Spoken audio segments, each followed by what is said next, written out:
Hello my dear students, welcome back to my YouTube channel. Last video रे हम उपपाद्य 7 करथिले। आज होची तार नेक्स्ट पार्ट मींस आज हम उपपाद्य 8 करिबा।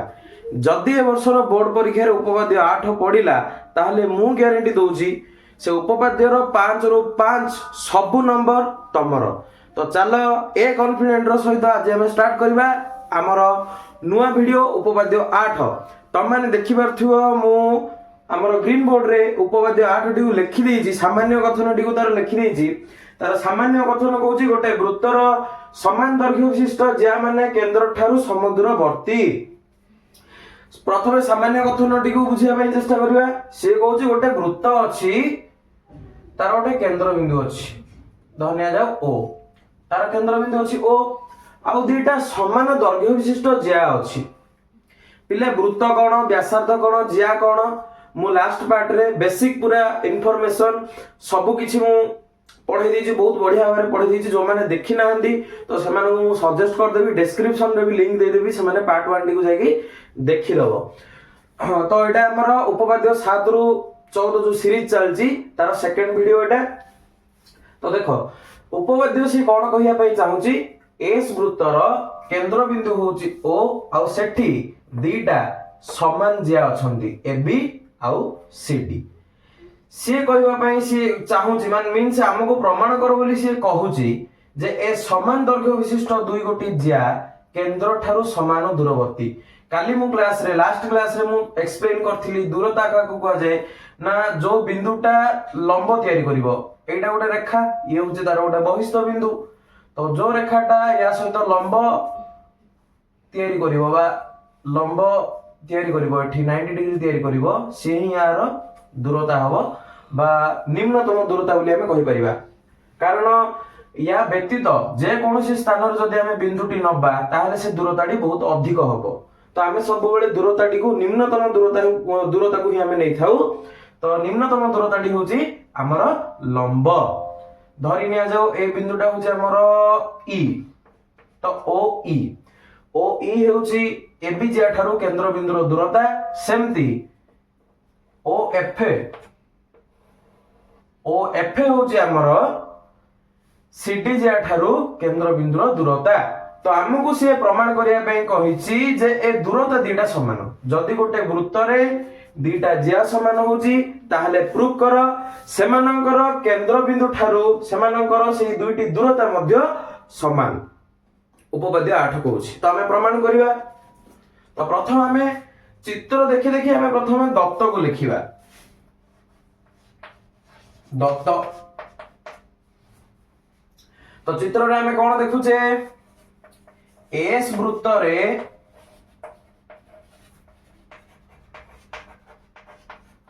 केंद्र बिंदु ओ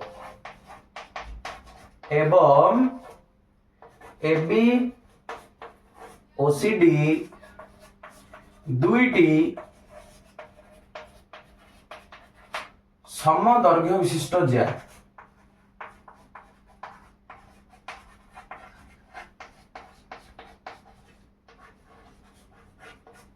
ओके। तो एस वृत्त रे केंद्र बिंदु ओ एवं एबी ओ सी डी दुईटी समदैर्घ्य विशिष्ट ज्या। तो दत्त पर हमें कोन लिखिबा, प्रामाण्य। लास्ट क्लास रे मैं बुझैथिली गोटे उपपाद्य लिखिबा को हेले कोन कोन लिखिबा पई पड़े। तो लास्ट पार्ट जाई कि देखि नबो। दत्त पर हमर लिखा जिवो हमर प्रामाण्य। प्रामाण्य माने कोन, जोटा हमको से प्रमाण करिया पई कहिछि, जो जिंसटा को से प्रमाण करिया पई कहिछि हम सेटा को प्रामाण्य रे लिखिबा। को जिंसटा को से प्रमाण करिया पई कहिछि, से कहिछि से दूरता दुईटी समान, केंद्र ठारू से समान दैर्घ्य विशिष्ट ज्या दुईटी रो दूरता दीटा मध्ये समान। तो से दूरता दीटा को समान करिया पई हमको प्रमाण करिया पई से कहिछि। तो हम प्रामाण्य रे सेटा लिखिबा जे O E equal to O F. मु एठी गोटे क्वेश्चन पचरे पई चाहि बिले कमेंट करिवो। एठी मु O E equal to O F लिखिली, ए ऊपर मु बाहुर गारटी कोन पई देलिनी। जो माने भलो स्टूडेंट अछंती आशा करी से माने कमेंट रे आंसर देबे। तो पिले एटा को हमें एमती प्रमाण करि परिबानी, डायरेक्टली हमें प्रमाण करि परिबानी। एटा को प्रमाण करिया पई हेले हमको एठी दिटा अंकन करिया पई पड़िबो। कोन अंकन करिया पई पड़िबो, गोटे होउची ओबी व्यासार्ध आ गोटे होची ओ सी व्यासार्ध एठी हमको दुईटा व्यासार्ध अंकन करिया पई पड़िबो गोटे होची ओबी व्यासार्ध आ गोटे होची ओ सी व्यासार्ध काहे कि कारण ए दुईटा बाहु को समान करिया पई हेले आमको ए दुईटा त्रिभुज को सर्वसम करिया पई पड़िबो ए दुईटा त्रिभुज को सर्वसम कर देले हमर ए दुईटी बाहु सर्वसम हेइ जिवो बा समान हेइ जिवो आमे हमर प्रमाणटी को पाई जिबा तो ए दुईटा त्रिभुज केमिति सर्वसम होबो पिले टिके जानिया पे चेष्टा करो एठी एटा 90 डिग्री एटा भी 90 डिग्री तो सम कोण होला देन OB आउ OC दुईटा कोण गोटिए एका वृत्तर व्यासार्ध तो ए दुईटा परस्पर समान हेबे आमे अंकन करिसोंदी ए दुईटा परस्पर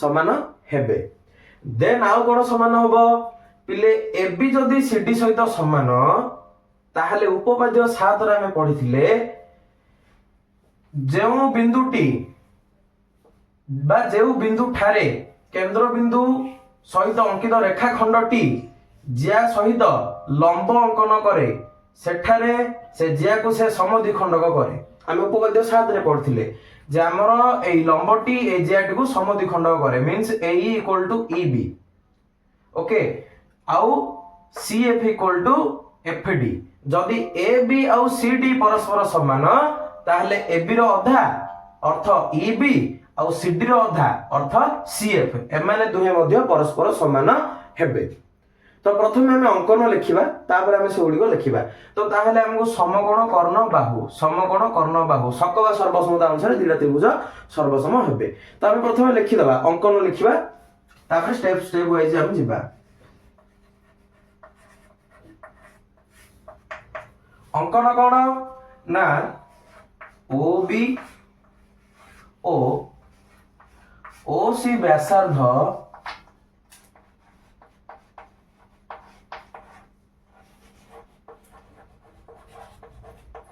अंकन करा जाऊ ओके OB ओ OC व्यासार्ध अंकन करा जाऊ तुम मैंने भल भाव देखि पारथिबो मु साइड हे गली ओके देन आमे जेबा प्रमाण आडकू प्रमाण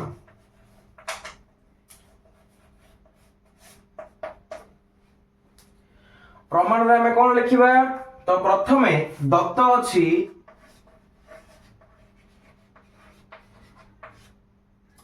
AB = CD that implies half AB = half CD that implies EB = CF कारण OE परपेंडिकुलर AB एवं OF परपेंडिकुलर CD जेहेतु OFT CD प्रतिलंब एवं OE AB प्रतिलंब तेणु करी एमाने ए दुईटी को समद्विखंडक करिवे जदि ए दुईटा समान ताहले एमानकर अधा मींस हाफ दुईटा बाहु मध्ये परस्पर समान हेबे तो AB = CD half AB = half CD half AB माने EB हाफ CD माने CF किछि पिला कहिबे सर एठी हाफ AB मींस AE मध्ये होई परिबो AE मु लिखिलिनी काहे कि मते AE दरकार नै तेणु करी मु AE आउ FD को स्किप कर देली मते EB आउ CF दरकार तेणु करी मु ए दिटा लिखिली तो देन लिखिबा कोन त्रिभुज OEB एवं त्रिभुज OFC मध्यरे कौन कौन संपर्क अछि त्रिभुज OEB एवं त्रिभुज OFC मध्यरे कौन कौन संपर्क अछि तो प्रथम संपर्क angle OEB = angle OFC = 90 degree समकोण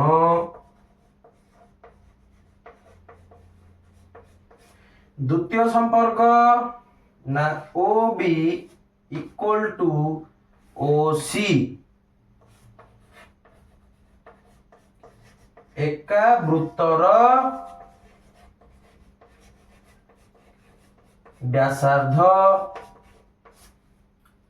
देन तृतीय संपर्कटी आमर एटा EB is equal to CF एटा पिले समीकरण 1 दे दियो समीकरण 1 रु okay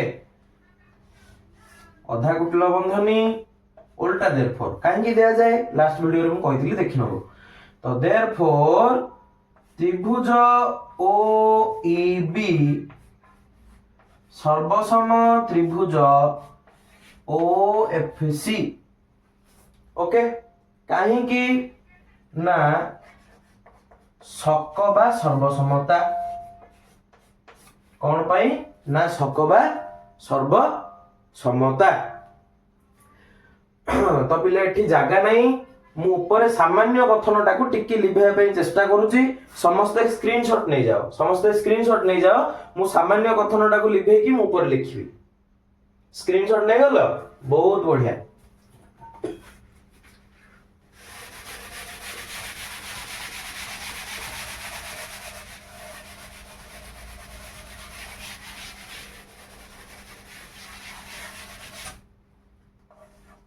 OE equal to OF अनुरूप बाहु विजिबल हला एथरा विजिबल हला ओके तो हमरा प्रमाणित होई गला प्रमाणित